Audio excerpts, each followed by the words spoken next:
Because we're closing in, I want to still get a lot of people in. I want to ask you something, Mr. President, and then have the governor just quickly.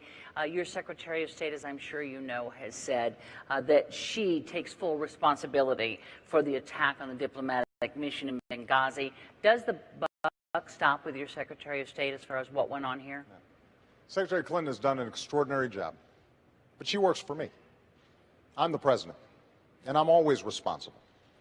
And that's why nobody's more interested in finding out exactly what happened than I did.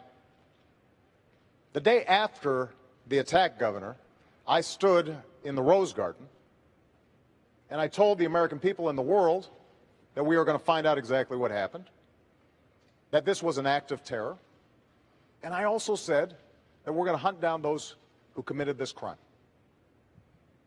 And then a few days later, I was there greeting the caskets coming into Andrews Air Force Base and grieving with the families.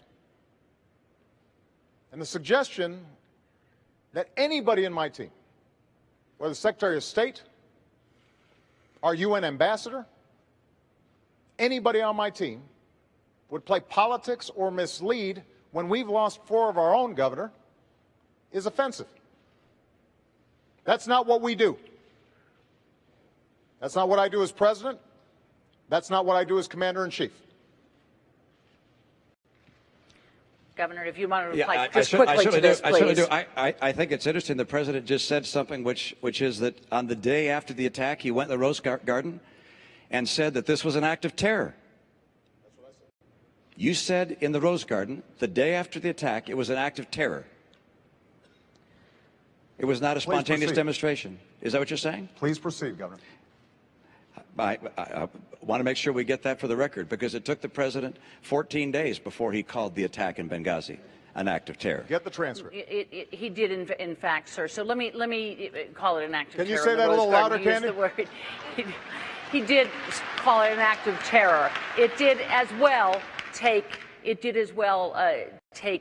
2 weeks or so for the whole idea of there being a riot out there about this tape to come out. You're correct about that. The administration indicated that this was a reaction to a video and was a spontaneous reaction. They did. It took them a long time to say this was a terrorist act by a terrorist group.